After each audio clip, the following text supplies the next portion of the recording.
नमस्कार और स्वागत है आप सभी का। आज की जो बात होने वाली है, हम आपको स्टॉक्स नहीं बताएंगे, हम आपको इस म्यूचुअल फंड से निकलिए या इस म्यूचुअल फंड में जाइए, ये सब नहीं बताएंगे। हम आपको इस काबिल बनाएंगे कि आप अपनी जिंदगी के, अपनी आर्थिक जिंदगी के इतने बड़े फैसले खुद ले सके। सबसे पहले आमंत्रित करती हूँ Umesh Kumar Dalia, head ETF sales, Mirae asset investment managers, और मेरे साथ एक और मेहमान है Prashant Rathi, director NK Kothari finserv private limited. Good to see that ऐसी किसी सीरीज़ का पहला पड़ाव, फर्स्ट जो शो है वो जयपुर से है। जयपुर से अच्छा शुरुआत कुछ हो नहीं सकता। The royal city, the traditional city, जहाँ हमने देखा है कि हम खमा घनी या क्या बोलते हैं, मेहमान नवाजी से हम आगे नहीं बढ़ते हैं, और वो हमारा सबसे पहला क्या बोलते हैं शुरुआत है होता है।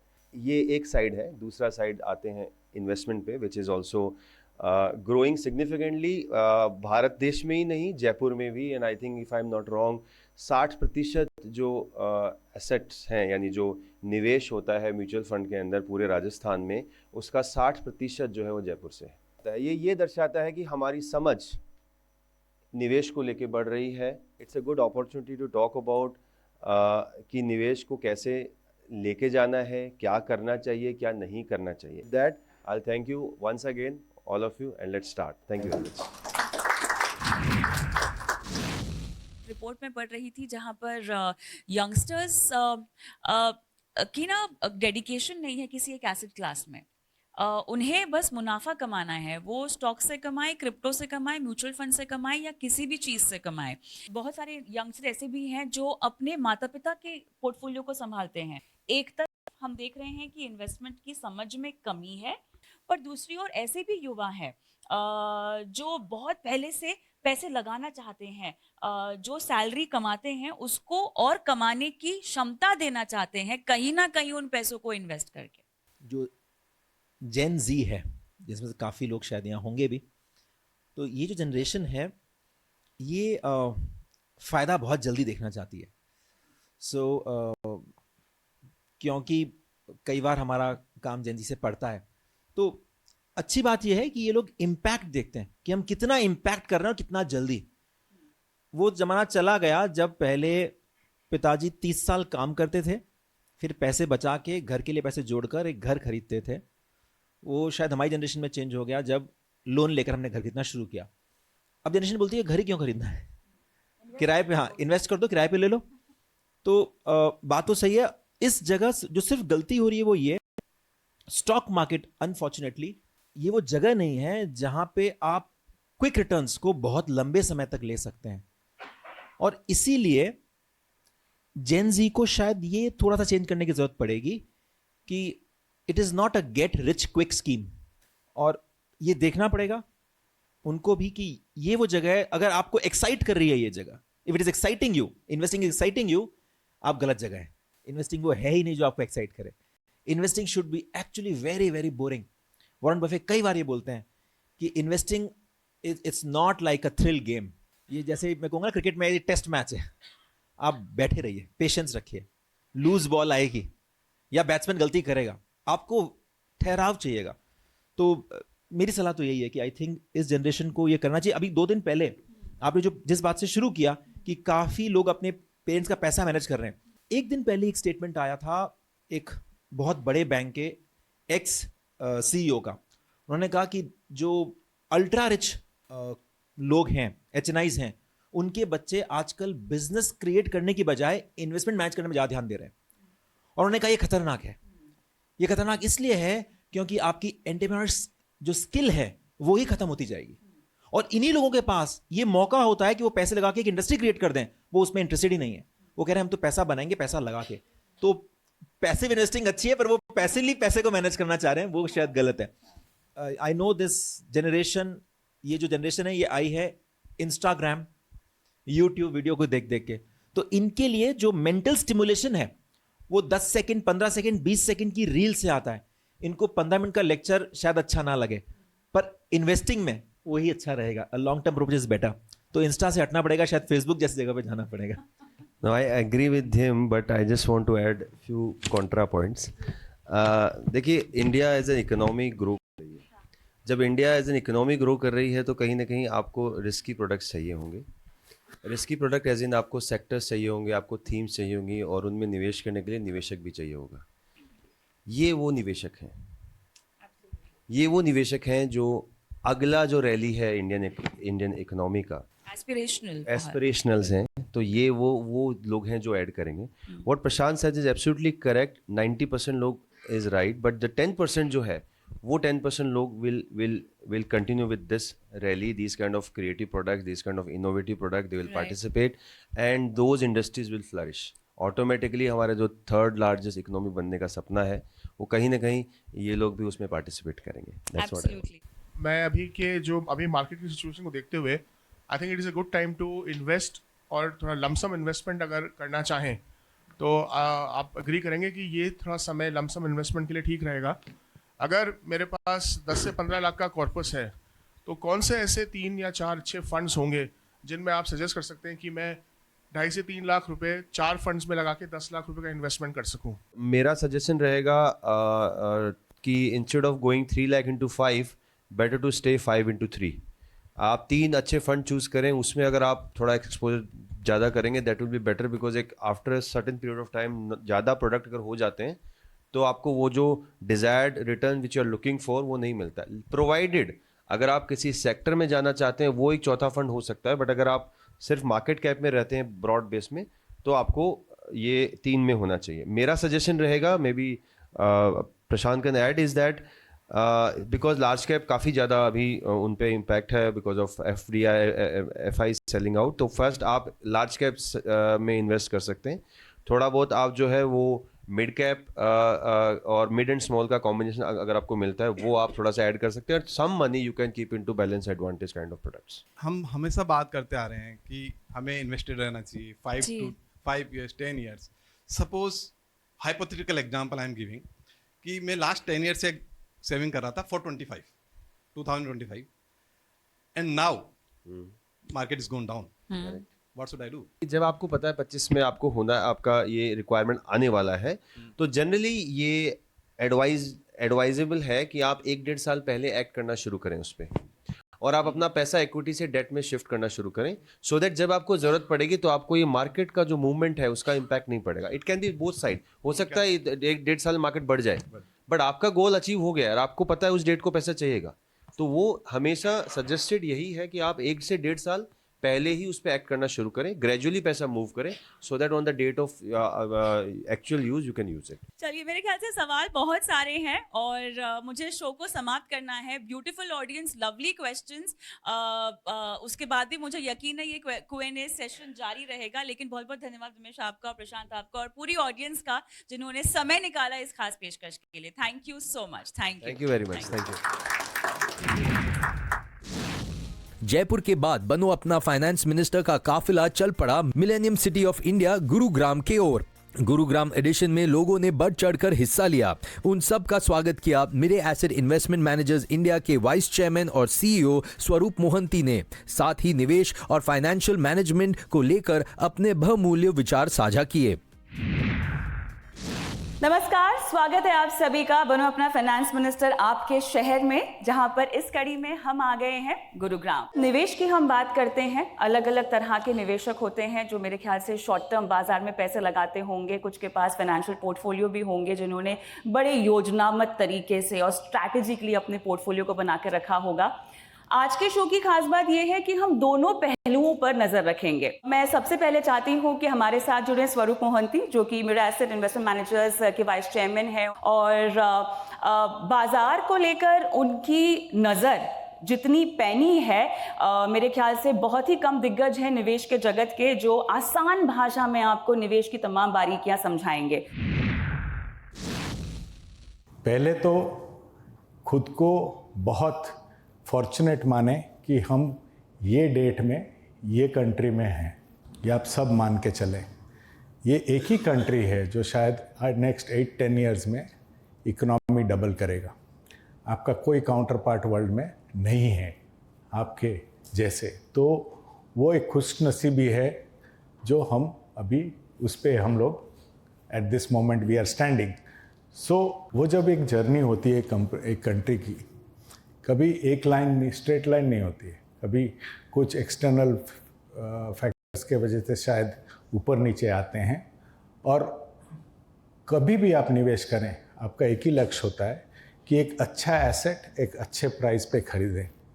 That's the fundamental of every investing opportunity. जब वो एक अच्छा प्राइस पे आ जाए तो उसमें शायद ज़्यादा खरीदना चाहिए। अगर आप लास्ट ईयर देखें, थोड़ा ब्रॉड इकोनॉमिक्स की बात करें, लास्ट ईयर तक एक पोस्ट कोविड के बाद बाज़ार या हमारा लाइफ एक तरफा चला था। हम लोग ये मान के चले थे कि कोविड के बाद थोड़ा लोग शायद कॉशियस होकर लाइफ लीड करेंगे, लेकिन उसका विपरीत ही हुआ। लोग तो कोविड के बाद ऐसे जीने लगे जैसे कल हो ना हो, खर्चा थोड़ा ज़्यादा होने लगा और कंजम्पशन काफ़ी तेज़ी से बढ़ा। इससे ये हुआ कि फॉर नियरली 4 years एक तरफा ग्रोथ चला, एक तरफा कंजम्पशन चला, एक तरफा प्रोडक्शन भी चला, सो मार्केट्स भी एक तरफा चला। एक टाइम ऐसे आएगा कि एक स्लो डाउन हो सकता है।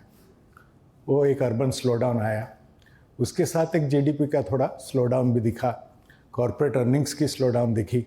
जो एक बहुत बड़ा इवेंट था यूएस इलेक्शंस, वो भी कंप्लीट हुए और रुपये में थोड़ा वॉलेटिलिटी आ गई। जब ये सब एक साथ होता है और पूरा माहौल ये बता रहा था कि मार्केट थोड़ा एक्सपेंसिव है, जब ये सब साथ में आता है तो थोड़ा मार्केट में सेल ऑफ हो जाता है। सेल ऑफ होने से क्या होता है, वही एसेट थोड़ा बेटर प्राइस में मिलने लगता है। जब यहाँ से अगर एक 3 या 3.5-4 ट्रिलियन का इकोनॉमी 10 ट्रिलियन की तरफ जा रहा है, तो ऐसे एक सेल ऑफ में आप क्या करेंगे या क्या करना चाहिए, इसके बारे में आज थोड़ा चर्चा करेंगे। काफ़ी लंबा है तो मैं इतने पे ही रखूँगा कि माहौल आपके तरफ है। मैं ये डेफिनेटली मानता हूँ कि at this moment investors are spoiled for choice. आप कोई भी एसेट उठा के देखें, आपके तरफ ही प्राइस है। उसको कैसे आप अप्रोच करेंगे, ये थोड़ा आप आज चर्चा करेंगे। आप ही के छोड़े हुए सेंटेंस से शुरू करना चाहती हूँ। आपने कहा था कि मौका आपकी ओर है, समय आपकी ओर है, चुनाव आपको करना है। ये आपने क्यों कहा? तो देखिए, अगर आप इक्विटी की तरफ देखें, जब इन्वेस्ट करते हैं तो 3 ब्रॉड एसेट क्लासेस में करते हैं, इक्विटी, डेट और कमोडिटीज़, जो ज़्यादातर गोल्ड के हिसाब से जाना जाता है। बट आज के डेट में gold and silver both are available to you. अगर आप इक्विटी मार्केट देखें तो लास्ट ईयर के कंपैरिजन में ये साल डेफिनेटली रीज़नेबल है। अगर आप लास्ट ईयर भर भर के खरीद रहे थे तो ये साल शायद ज़्यादा खरीदना चाहिए, right. The prices are far better than last year.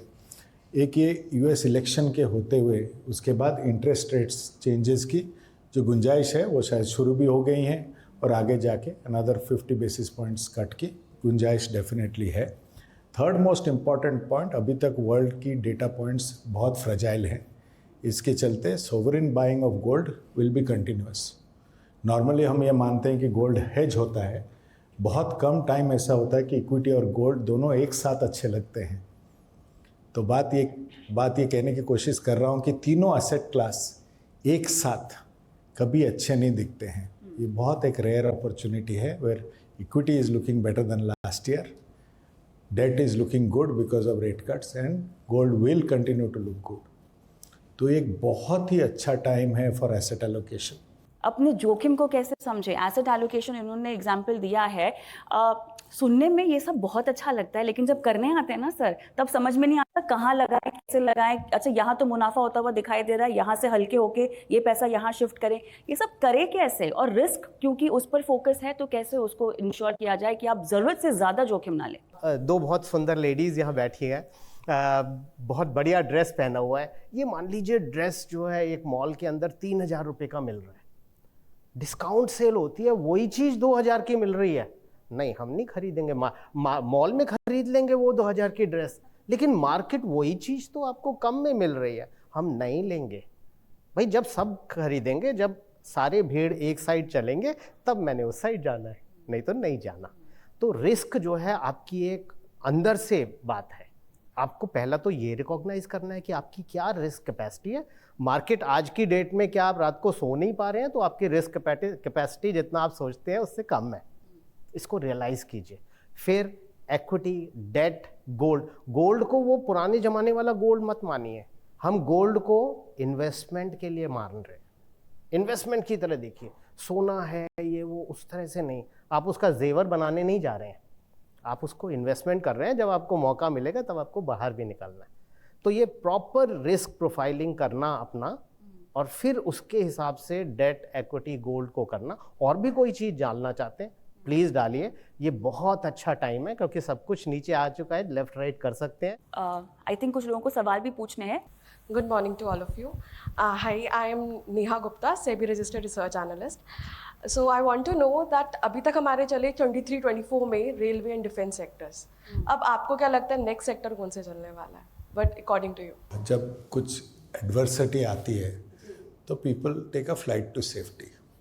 जब फ्लाइट टू सेफ्टी होती है तो you come back to your core जो इकोनॉमिक के पिलर्स हैं हमारे हिसाब से फाइनेंशियल्स हो गए, कंजम्पशन एक परपेचुअल पिलर है इंडिया का, मेरा फेवरेट पिलर है health care, right. You come back to the core, then you can beat this volatility. See in such markets ये हमेशा उभर के आते हैं। Sir, you said given time in market is more important than timing the market. But sir, what do you feel like? Is it important to churn the portfolio after a point in time? अभी कोई भी company का आप owner से पूछें, is it the best time to buy that company, the owner might not say have an answer. As a fund manager हमारा क्या काम है, to find this 50-60 good owners और उनके साथ एक जर्नी लें, होपिंग दैट वो आगे जाके अपना वेल्थ से हमें उनका हिस्सा बनाए, right. That is equity holding. ये कब बनेगा वी डोंट नो। ऑलराइट, चलिए मेरे ख्याल से इसी नोट पर हम समाप्त करते हैं सेशन को। उम्मीद करते हैं कि ये गलतियां आप ना करें, और ये भी उम्मीद करते हैं कि इस सेशन से आपको कुछ समझ में आया हो जो आप आगे बढ़ाएं अपने घर जाकर, अपने परिवार वालों के साथ, अपने दोस्तों के साथ। Thank you so much for coming today. Thank you so much. Thank you, thank you, thank you. तो ये थी कुछ खास झलकियां गुरुग्राम की। इस शहर के बाद बनो अपना फाइनेंस मिनिस्टर की टीम पहुंची बेनेट यूनिवर्सिटी में, जहां छात्रों को निवेश के गुरु मंत्र दिए गए। आइए देखते हैं। हेलो एंड वेलकम, स्वागत है आप सभी का बनो अपना फाइनेंस मिनिस्टर हमारी इस खास पेशकश में। मैं हूं आपके साथ कविता थपलियाल, और हमारी ये पेशकश ET Now स्वदेश पर आप देखते होंगे। ये एक पर्सनल फाइनेंस शो है जहां पर हम इन्वेस्टमेंट्स की बात करते हैं। कंसिडरिंग कि हमारे साथ आज का भारत और कल का भारत है, विच मीन्स यंगस्टर्स हैं, युवा हैं, जेनजीज हैं। So today we are going to talk about investments from a Gen Zs point of view, from young India's point of view. जो युवा भारत है, जो आप लोग हैं, कहाँ इन्वेस्टमेंट करते हैं, पढ़ाई लिखाई कर रहे हैं, आगे चलकर जॉब भी करेंगे, पैसे भी कमाएंगे, लेकिन कमाई के अलावा करेंगे क्या? फिक्स डिपॉजिट से आगे बढ़ना चाहेंगे, सोने से आगे बढ़ना चाहेंगे, शेयर बाजार में पैसे लगाना चाहेंगे, क्रिप्टो में पैसे लगाना चाहेंगे, करेंगे क्या आप अपने निवेश के साथ? इसी को लेकर आज हम ये खास पेशकश लेकर आए हैं, जहां पर हम डिस्कशन करने वाले हैं हर एस्पेक्ट ऑफ इन्वेस्टमेंट पर। सबसे पहले let's call Suranjana Bothakur, head of distribution and strategic alliances, Mirae asset investment managers. IMF की डेटा के हिसाब से कोविड के बाद India is one of the fastest growing economies, one of the fastest large economies which are growing faster than a lot of other economies around. So that is, isn't it important कि अगर वो growth हो रहा है, that we as citizens of India also make money, and you as young citizens of India make money. Is that important? Yeah? So जब हम ये investment की जर्नी स्टार्ट करते हैं तो कई बार लोगों को, कुछ लोगों को लगता है कि बहुत जल्दबाजी में पैसा बना लेते हैं। जैसे कि कविता ने मेंशन किया, बहुत लोगों का इंटरेस्ट होता है कि जल्दी 21 दिन में पैसे डबल कर लेते हैं, ऐसे चीज़ करने में बहुत इंटरेस्ट है। सो क्या हुआ है, जब इन्वेस्टमेंट की जर्नी अभी पिछले कुछ सालों में बहुत नए निवेशक भी आए हैं बाज़ार में, a lot of people are looking at instruments जहाँ पे फटाफट पैसा बन सकता है, तो ट्रेडिंग में बहुत इंटरेस्ट ले रहे हैं। देयरफॉर डीमैट अकाउंट्स बहुत खुल रहे हैं, बहुत ज़्यादा थोड़े ये जो छोटे स्टॉक्स होते हैं जहाँ पे फास्ट ग्रोथ हो सकता है, उसमें बहुत इंटरेस्ट बढ़ रहा है, विच इज़ ओके। इंटरेस्ट बढ़ना, उसमें आपकी पढ़ाई बढ़ना या आपका रुझाव बढ़ना इज़ ओके, बट जैसे कि कविता ने बोला, इट्स वेरी इम्पॉर्टेंट कि आप चीज़ को समझे, उसके बाद इन्वेस्ट करें। शॉर्ट टर्म कमाई करना रिस्की कब होता है? आपने कहा कि यहाँ पर आपके पैसे चल भी सकते हैं। एफएनओ में खासतौर से जो पैसे लगाते होंगे, रेगुलेटर ने काफ़ी सख्ती से कहा है कि 10 में से 9 लोग हैं जिनके हाथ जलते हैं एफएनओ में, ठीक है? ऐसा क्यों होता है? कोई भी इन्वेस्ट करने का कोई भी ज़रिया हो, सबसे इम्पॉर्टेंट चीज़ है कि आप उस इंस्ट्रूमेंट को समझें। अगर आपको नहीं समझ में आता, जैसे कि मैंने पहले बोला, कोई और कर रहा है, आपके दोस्त कर रहे हैं, आपके कोई फ्रेंड्स कर रहे हैं, आपके कोई नेबर कर रहे हैं, आपके फैमिली में कोई कर रहा है, that is not a reason to look into a certain segment. Suranjana, उनको तो मुनाफा हो गया ना, 150-200% का उनको मुनाफा क्यों हुआ? अगर उनको मुनाफा हुआ कि उनको नॉलेज था किसी चीज़ का, ट्रेडिंग में उन्होंने अपने पैसे लगाए, उनको पता था एक्स टाइम पे एंटर करना है, एक्स टाइम पे एग्जिट करना है, क्या वो इन्फॉर्मेशन आपके पास है? क्या वो एक्सपर्टीज़ आपके पास है? वो आपको अपने आप को पूछना चाहिए। अगर नहीं है तो प्लीज़ किसी को फॉलो करते हुए कोई चीज़ मत कीजिए। दूसरा चीज़ ये है कि कोई भी चीज़ आप जब इन्वेस्ट करते, कोई भी इंस्ट्रूमेंट में, एक टाइम फ्रेम होता है हर चीज़ के साथ।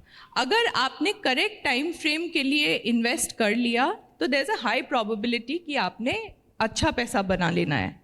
लेकिन अगर आपने जिस चीज़ में 3 साल इन्वेस्टेड रहना चाहिए, आपने बस 2 महीने में निकाल लिया क्योंकि मार्केट गिर गया, तो आपको कभी भी मुनाफा नहीं होने वाला। पिछले 2-3 सालों में जितेंद्र सर, हमने इतने आईपीओज आते हुए देखे, लोगों ने इतनी कमाई की है आईपीओ में, और अब तो एसएमई आईपीओ को लेकर रेगुलेटर ने नकेल भी कस दी है कि भैया हाथ जल रहे हैं, लोगों को नुकसान हो रहा है, बहुत सोच समझ के पैसे आपको डालने चाहिए। इस तरह की स्थिति में जब इतना उतार चढ़ाव है, इतनी वॉलिटिलिटी है, सृजना ने कहा कि आपको जानना चाहिए कि आप कहाँ पैसे लगा रहे हैं। बहुत सारे मामलों में रिसर्च अवेलेबल नहीं है, खासतौर से जिन लोगों ने माइक्रो कैप्स खरीद रखे हैं, स्मॉल कैप के बाद भी जो माइक्रो कैप्स खरीद रखे हैं, उसकी तो फंड मैनेजर्स के पास भी कई बार डिटेल्स नहीं होती है, तो उनके पास नहीं है तो आप क्यों लगा रहे हो, है ना? अब इस तरह की स्थिति में आप कमा चुके हैं, वो उम्मीद अब आपको नहीं करनी है, लेकिन एहतियात कैसे बरतें, सिलेक्शन कैसे करें कि मेरे लिए ये सही है या नहीं है, और क्या अब वक्त आ गया है कि आप शॉर्ट टर्म से लॉन्ग टर्म इन्वेस्टर हो जाइए? देखिए, हमारा जो ह्यूमन माइंड है ना, वो इंस्टेंट ग्रेटिफिकेशन के लिए ज़्यादा काम करता है। मुझे अगर आज मैंने कहीं पैसा लगाया तो मुझे रिटर्न बहुत जल्दी चाहिए। अगर मैं आपसे ये बोलूँ कि नहीं, अभी आप 10 साल वेट करिए, पेशेंस रखिए, धीरे धीरे पैसा कमेगा, तो ह्यूमन माइंड वर्क नहीं करता है, वेट नहीं करना चाहता है।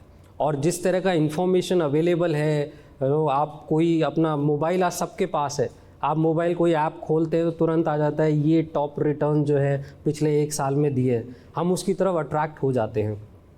तो सबसे पहला ये जो इंस्टेंट ग्रेटिफिकेशन है, इसको आपको पेशेंस में बदलना होगा, तभी आप शॉर्ट टर्म को छोड़ के लॉन्ग टर्म इन्वेस्टिंग में जा सकते हैं।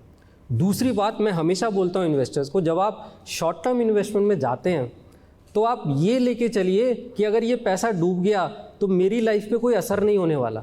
90% इन्वेस्टर्स ये नहीं कर पाते हैं, और सडनली जब पैसा डूबता है तो फिर पैनिक में आ जाते हैं। उसका कारण यही होता है कि जैसा मैंने कहा, हमें रिटर्न आज के आज चाहिए। ऑलराइट, चलिए अब आपके सवालों के जवाब देते हैं। Yes ma'am. As a conservative investor, what can be my strategies for long term growth? कम इक्विटी वाले जो प्रोडक्ट्स है, जिसके साथ डेट और आर्बिट्राज को कंबाइन करके बनाया हुआ है, वैसे कोई कैटेगरी में आप अपना इन्वेस्टमेंट कर सकते हो। मेरे हिसाब से आप यंग एज में हो, आपको ये जो इंडियन ग्रोथ स्टोरी की बात कर रहे हैं उसमें आपको पार्टिसिपेशन लेना चाहिए। आप जितने भी कंजर्वेटिव हो, अगर आपका टाइम हराइजन लंबा है, मेरे हिसाब से आपको लेना चाहिए वो थोड़ा सा participation. I would like to ask the most layman question कि एज स्टूडेंट्स हमारे पास क्या होता है, वी गेट फंड्स अचानक से, so we did an internship और we did a freelance job, so उससे लेट्स से हम लोग को मिलता है 20, 30, 50,000। So what will be the best decision जो कि हम either we go on investing on IFD और we take stocks of it. So as a student currently हम लोग के लिए बेस्ट क्या रहेगा, उस चीज़ को कहाँ इन्वेस्ट हमको करना चाहिए? हॉराइजन पे बहुत कुछ डिपेंड करेगा। आप हॉराइजन डिसाइड करो, उसके अकॉर्डिंग इंस्ट्रूमेंट डिसाइड कर लो। अगर आपका 3 साल है तो आप डेट म्यूचुअल फंड में जा सकते हो, डेट म्यूचुअल फंड में आप इन्वेस्ट करो। डेट म्यूचुअल फंड के अंदर बहुत सारी कैटेगरीज होती हैं और आज की डेट में कैटेगरीज हॉराइजन के अकॉर्डिंग डिफाइंड है कि अगर आपको 3 साल के लिए करना है तो ये कैटेगरी है, अगर आपको 1 साल के लिए करना है तो ये कैटेगरी है। आप वहाँ पैसा रख सकते हो simple. Okay, and make it simple. हम बोलते हैं कि सिंपल रखो इन्वेस्टमेंट को, ज़्यादा कॉम्प्लिकेटेड मत करो। Alright, on this note thank you so much both of you. आपने शिरकत की और हेल्प की हमारे स्टूडेंट्स की। And students thank you so much, आपके क्लासेस के बीच में आपने ये पूरा इंटरेक्शन अटेंड किया। So thank you so much and look forward to connecting आगे भी। हमारे पैनलिस्ट यहीं पर है इवन आफ्टर दिस शो। अगर आप कुछ पूछना चाहते हैं तो you can do it. Thank you so much once again. Good bye. Thank you everyone. Thanks.